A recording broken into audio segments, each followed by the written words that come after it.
Suponha que você realize um movimento, conforme a gente está fazendo aqui, seguindo essa trajetória, que eu vou marcar em vermelho.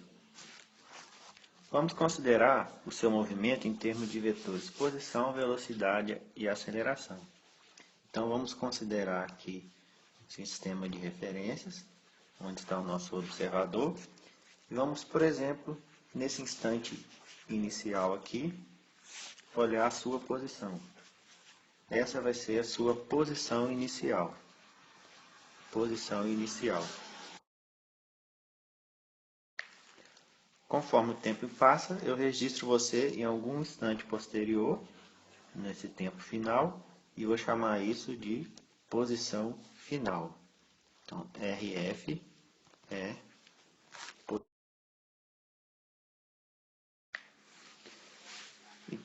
qual foi o seu deslocamento deste ponto até esse aqui? Então, como nós sabemos, o deslocamento é esse vetor aqui, que eu vou chamar de ΔR.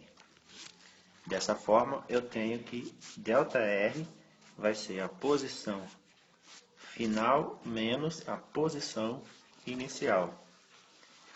E por essa figura, nós temos exatamente isso, isso e isso. Ou seja, a posição final atingida pelo corpo é a posição inicial mais o deslocamento. Então, ele estava aqui e esse RF é o vetor resultante.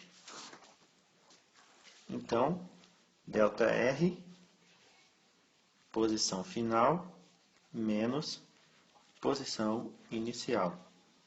Dessa forma, podemos definir a velocidade média como sendo esse deslocamento dividido pelo tempo.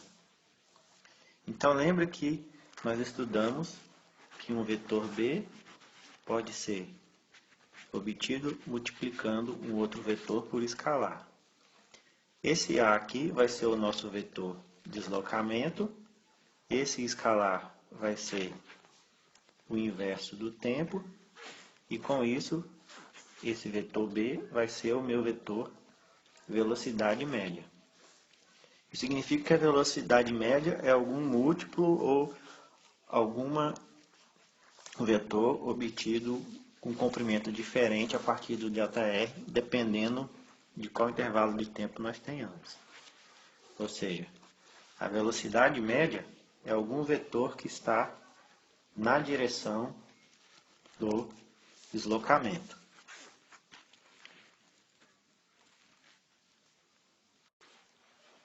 Lembrando que podemos definir a velocidade instantânea como sendo a velocidade média no limite em que esse intervalo de tempo entre essas duas posições é muito curto.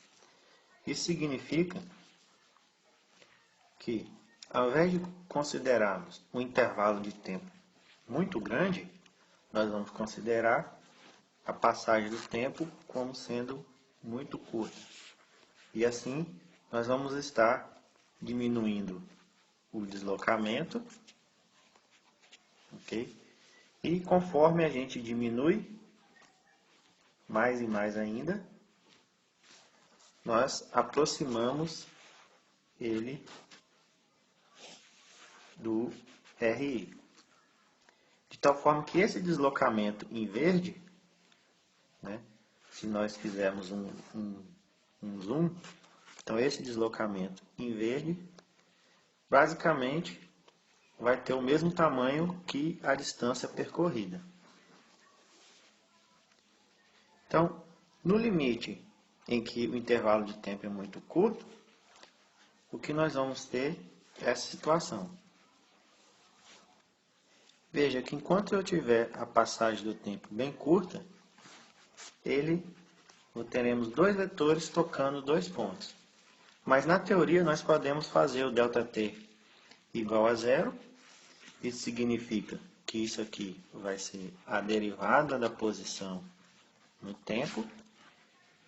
Então significa que o vetor verde vai coincidir com o vetor vermelho, com o vetor preto.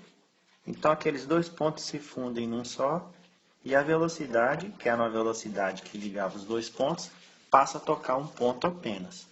Então essa velocidade V, que vai ser a velocidade instantânea obtida a partir da derivada da posição. Significa dizer que numa curva qualquer, quando eu pego um ponto, se esse objeto move nessa direção, que nós estamos desenhando, então em cada ponto desse, eu posso desenhar um vetor, que o tamanho dele vai estar associado ao valor do módulo da velocidade. E a velocidade, ela vai ser então, em cada ponto aí, um vetor tangente à trajetória. Tangente porque ele vai tocar apenas um ponto. Então, isso quer dizer ser tangente. Então, se nós temos uma trajetória como círculo, nesse ponto, por exemplo, a velocidade, se ele gira nesse sentido, a velocidade é um vetor tangente assim. Nesse ponto, assim. Nesse ponto, assim. Nesse ponto, assim. E o tamanho do vetor vai estar ligado ao valor, ao módulo dessa velocidade. Bom, como vimos, qualquer vetor pode ser decomposto em componentes x e y, que podem ser exatamente o valor dessa velocidade na direção y, mais a componente dela na direção j. E como isso aqui é uma velocidade instantânea, então cada componente é calculada como a derivada naquela direção. Isso significa dizer que numa trajetória curva qualquer, quando eu olho para a velocidade v e decomponho ela numa componente x e outra y, o que eu estou fazendo é, ao invés de olhar para a trajetória vermelha, decompondo esse movimento em duas trajetórias, uma vertical e outra horizontal. Então vamos ver esse exemplo quando estudarmos lançamento oblíquo. Veja que isso é verdade porque, por exemplo, naquele ponto, essa vai ser a velocidade em y, essa em x. Se nós pegarmos um ponto qualquer, como esse ponto aqui, ele vai ter essa velocidade tangente, que podemos decompor nessa e nessa. Então nós teremos essa e essa velocidade aqui. Se a gente pega outro ponto qualquer, essa é a velocidade, basicamente na vertical, e assim sucessivamente eu posso fazer em qualquer ponto, sempre decompor a velocidade tangente em uma componente vertical e uma horizontal. Então, é como se para nós esse movimento aqui não existisse mais e o que existisse fosse um movimento nessa linha vertical e um outro nessa linha horizontal. Então, se eu vejo que o corpo, por exemplo, na vertical está nessa posição e na horizontal está nessa, onde é que ele vai estar na trajetória real? Ele estaria ali. Então, eu posso fazer isso para cada ponto. Ou seja, conforme o corpo se move ao longo dessa trajetória, eu posso ver ele como projetado aqui no eixo x e também projetado no eixo y. E a combinação desse eixo y com esse eixo x vai me dar a posição dele na trajetória real. Isso é feito porque nós sabemos lidar com movimento retilíneo.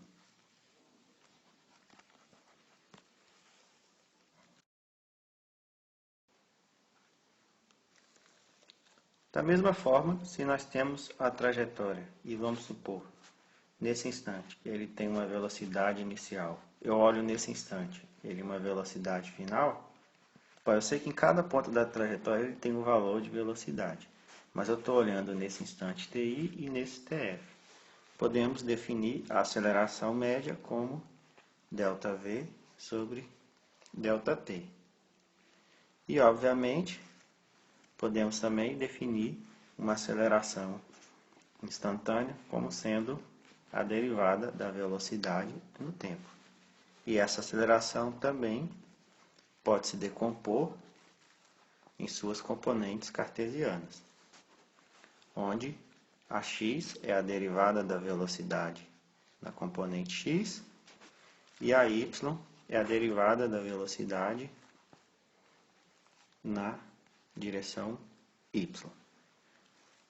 Então, mais detalhes nós veremos quando tratarmos o problema específico de movimento circular e lançamento de projéteis.